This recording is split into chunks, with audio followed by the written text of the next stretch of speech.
Okay, hi, my name is Emma George, and today I'm going to talk about steroids in sports. From the year 2016 to 2020, the annual prevalence of steroid use for grades 8th, 10th, and 12th combined rose from 0.8% to 1.1%. Steroids are a man-made version of chemicals known as hormones that are made naturally in the human body. The original intended use of steroids was for growth promotion in varied forms. Many athletes use steroids in sports to experience the satisfaction that comes from playing to their full potential, while others do so to satisfy a desire for recognition and fame. As Peter Lawson of the Manchester Guardian put it, unless something is done soon, international sport will become a competition between circus freaks manipulated by international chemists. Athletes are abusing these substances and it's taking a toll on them. Not only are these steroids affecting athletes physically, but mentally as well, which led me to the question of, to what extent does steroid use in sports affect athletes' mental health in the United States? After researching this topic, I concluded that the use of steroids is detrimental to athletes' mental health. For example, steroids cause aggression, depression, psychotic episodes, addiction, and more. Athletes get caught up in the idea that using these substances will enhance their performance and bring them to the top. With that being said, these actions can bring out the worst in people.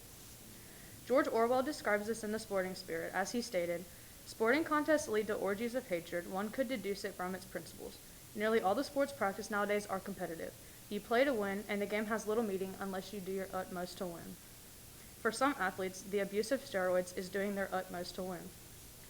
When Orwell said orgies of hatred, it is related to the aggression and violent behaviors that come as a result from steroid use. Tam Thompson, a professional powerlifter, admitted to abusing steroids to heighten her athletic ability and shared her story. She said, "It's hard to explain to people that once you're on the drugs, you lose sight of everything but winning. That's one thing they don't understand. I mean, I could look at myself back then, and I could sort of see what was happening, but I didn't care." Thompson also noted in her interview that abusing steroids affected her psychologically. She became more aggressive and her personality changed. Research suggests that corticosteroids lower serotonin levels in the body, and it is known that lowered serotonin levels can cause depression and other psychiatric disorders.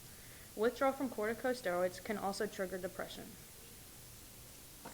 Several other studies indicate that depression and suicidal thoughts often accompany the feelings of uncontrollable violence and paranoia experienced by steroid users. In fact, testosterone was once used to treat depression, but is now known to cause it. Addiction is another side effect that is a result of steroids. Many individuals with substance use disorders have a compulsive need to seek out and use anabolic steroids. This desire to continue feeling good about oneself and achieve a desired appearance can quickly take over, fueling greater and greater use. The obsessive-compulsive behavior to keep using anabolic steroids often begins when the steroids improve physical appearance and strength in a short amount of time, which may eventually result in a depression developing.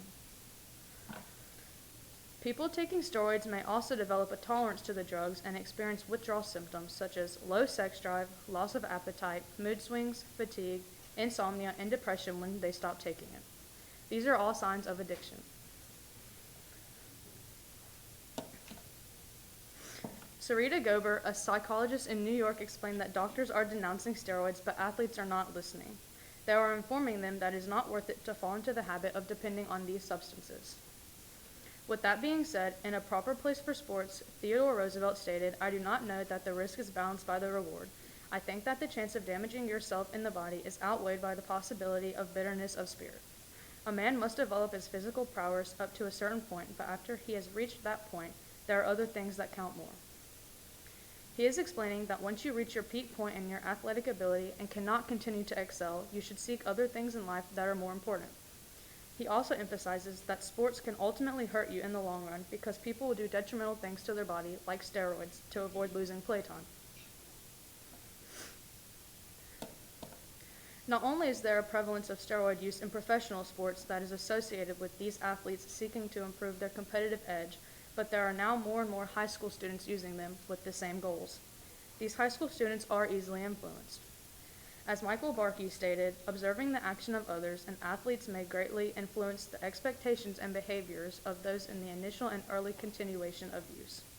In a study conducted by researchers with the American Academy of Pediatrics, It was found that overall, between 3.2 and 7% of students report trying at least once anabolic steroids, a slight increase from the 5% reported in 2012. This study was out of 6,700 participants, so that means 2,144 and 4,690 high school students involved are abusing steroids. This is a rising problem due to the fact that teenagers are uneducated about this topic. Between the years 1998 and 2003, the percentage of 12th graders who perceived steroids as risky and disapproved their use dropped from 68% to 55% despite increased health warnings. If these students were aware of the possible mental risk of abusing steroids, they would not perceive them as unharmful.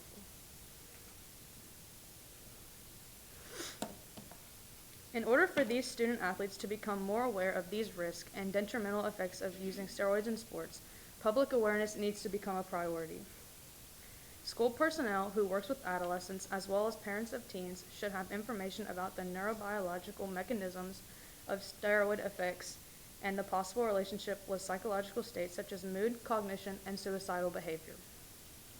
Further, high school personnel such as school psychologists, counselors, and social workers should be aware of the implications of steroid use in their daily work with youth and young adults. Incorporating awareness of steroid abuse in high school curriculum, such as wellness and health classes, would be beneficial to help teenagers focus on the negative aspects of steroids rather than the positive physical effects. Another possible solution that would be aimed at professional athletes would be to enforce regulated steroid testing. These tests would also be sporadic so that athletes could not plan around them. This would help prevent athletes from abusing these substances due to the fact that the testing would scare them that they would get suspended.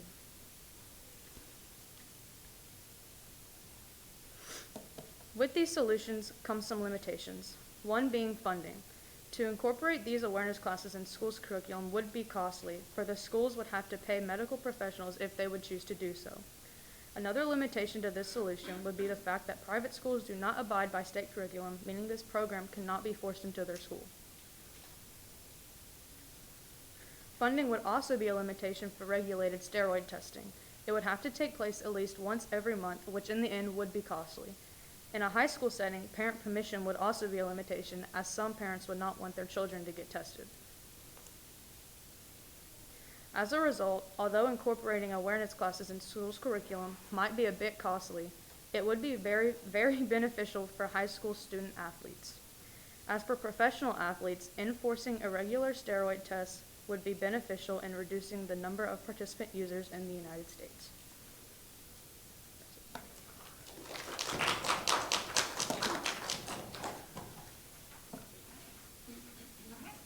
Here we go, a couple of questions. Question 1. What evidence did you gather that you didn't use, and why did you make the decision not to use it? So, from an article about the Tennessee Titans player Taylor Lewan, I learned that he recently got suspended from a couple of games for getting caught under the abuse of a steroid. And at first I thought it would help my argument, but the article also stated that he's also known to just be an aggressive player, so that probably wouldn't help my argument very well. Okay. All right. And then question 2, what might real-world implications and consequences be of your findings, and then what are the implications of your community? Well, I remember in our wellness class, we fairly learned about substances like steroids, but we didn't really talk about using them in sports and how that's like a real thing.